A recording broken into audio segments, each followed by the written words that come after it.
आणि फार काळ बाहेरच राहतो.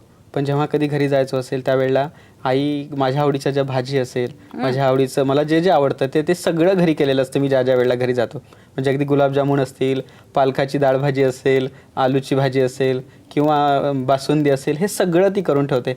सर्वात महत्त्वाचं म्हणजे हे सगळं तर आत्ता ती करतेच आहे, आधीपासून करते आहे. पण मला खूप महत्त्वाचं वाटतं ती आजारी असताना जेव्हा तिने माझ्यासाठी हे सगळं केलं. तिला मध्यंतरी संधिवाताचा आजार झाला होता खरं तर. त्यावेळेला ती बेडवरच असायची. नंतर डॉक्टरच्या थोड्याशा चुकीच्या ट्रीटमेंटमुळे तो आमवातामध्ये गेला आणि तो खूप भयानक असाच आजार असतो की तिला अक्षरशः असा कळसुद्धा फिरवता येत नव्हता. आणि त्यावेळेला माझं कॉलेजचं शिक्षण सुरू होतं. तर एवढ्या सगळ्या परिस्थितीमध्ये तिला उठणंसुद्धा जमत नसताना ती माझ्यासाठी म्हणजे मुलगा उपाशी जाऊ नये म्हणून आपल्या मुलासाठी डबा करायचा आणि नाहीतर तो उपाशी राहील म्हणून त्या अवस्थेत सुद्धा ती उठायची आणि माझ्यासाठी डबा करायची. मला वाटतं की ह्या सगळ्या गोष्टी फार महत्त्वाच्या असतात. ह्या ज्या छोट्या छोट्या गोष्टी, छोट्या छोट्या घटना असतात, हे प्रेम आयुष्यात तुम्हाला कधीच कुठेच मिळणार नाही. इतकी महान ही दोन नाती असतात आई आणि वडिलांचं. ते खरं तर सर्व मुलांनी जपलं पाहिजे. मला असं वाटतं की हे प्रत्येकच मुलाच्या बाबतीत घडतंच असं नाही, पण तरीसुद्धा आई आणि बाबा हे सर्वांचेच तेवढेच ग्रेट असतात जेवढे माझे आहेत. आज आतिश सोसेंची आई असं म्हणून काय समाधान व्यक्त खूप अभिमान वाटतो मला.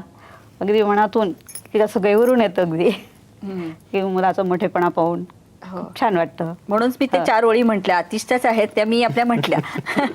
आतिश, या सगळ्या कविता किंवा इतकं लिखाण जे केलेलं आहे त्याच्यामधलं सगळ्यात तुम्हाला असं इंटेन्स किंवा हे आता लिहायला पाहिजे असं वाटलेलं कुठलं पुस्तक आहे? असं कसं असतं, प्रत्येकच मूल आपलं असतं, त्यामुळे प्रत्येक मूल आपल्या आईला तेवढंच प्रिय असतं. पण तरी रसिकांनी किंवा वाचकांनी तुम्हाला भरभरून प्रतिसाद दिला, कारण लेखकाची प्रतिभा एक असते. भरपूर पुस्तकांची नावं घेता येतील ज्याच्या अनेक आवृत्त्या झाल्यात. अगदी माझ्या कवितांच्या पुस्तकांच्या अलीकडे आवृत्त्या येणं फार कठीण असतं, पण असं असताना सुद्धा माझ्या कवितांच्या अनेक पुस्तकांच्या अनेक आवृत्त्या आल्यात. आणि त्यानंतर चरित्रांच्या सुद्धा, गाडगे महाराजांचं चरित्र असेल, बाबासाहेब आंबेडकरांचं असेल, शिवाजी महाराजांचं असेल, ज्ञानेश्वरांचं असेल, संत तुकारामांचं असेल किंवा भाऊसाहेब देशमुखांचं असेल, या सगळ्या चरित्रांनी 3री 4थी आवृत्तीपर्यंत झेप घेतलेली आहे. त्यामुळे मला असं वाटतं की वाचकांच्या प्रेमाशिवाय तर लेखक मोठा होऊच शकत नाही. बाबांच्या कविता झालेल्या आहेत, आता आईसाठी हे मला भावलेल्या कविता, हे कविता संग्रह खूप सुंदर आहे. त्यातली ही मला आवडलेली कविता. नक्की नक्की नक्की. मला खरं तर तुमचे आणि साम मराठीचे आभार व्यक्त करावेसे वाटतात की माझी माय सोबत असताना तुम्ही मला ही कविता वाचण्याची संधी उपलब्ध करून दिली. आमची पण मायच आहे. नक्की नक्की. कवितेचं शीर्षक आहे माय. माय, आयुष्यभर तू आमच्यासाठी जीवनाशी संघर्ष करीत आलीस.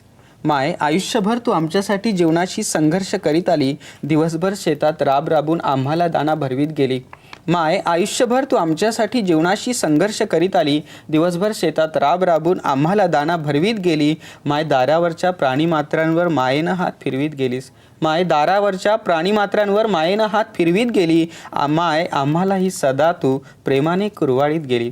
माय, दारावरच्या प्राणीमात्रांवर मायेनं हात फिरवीत गेली. आम्हालाही सदा तू प्रेमाने कुरवाळीत गेली. माय, रस्त्यावरच्या भुकेल्याला स्वतःची तू भाकरी दिली.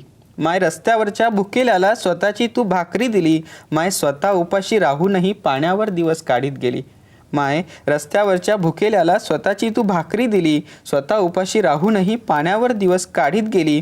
माय, दुसऱ्यांची आसवे पुसताना मला तू नेहमीच दिसली.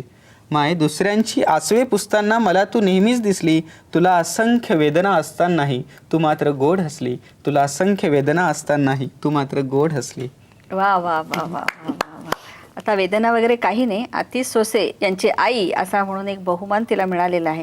आणि ते अश्रू वगैरे काही नाही, ते सगळे आनंद अश्रू झाले. खूप खूप शुभेच्छा आतिश तुम्हाला. 56 पुस्तकं झालेत, त्याच्यावर 0 वाढू देत. आणि मग काय, तुम्ही आमचेच आहात, त्यामुळे मनापासून तुम्हाला खूप खूप शुभेच्छा. मी सुद्धा साम मराठी वाहिनीचे आणि तुमचे मनापासून आभार व्यक्त करतो. धन्यवाद. बहुआयामी असा हा आपला मित्र आतिश सोसे, त्यांचे आई बाबा यांच्याविषयी कौतुक लिहा. मधुरा साम मराठी, सकाळ भवन, CBD Belapur, Navi Mumbai 400614. Email ID आहे madura@samtv.com. तेव्हा पुन्हा भेटूया अशाच एका अवलिया मित्राला. तोपर्यंत बाय. क्या बम्बई वाले रहते हैं ये सितम के मारे. पेट है खाली, देखो पैंट है ढीली, वारे बम्बई वाले. अशीच तू मधुरा.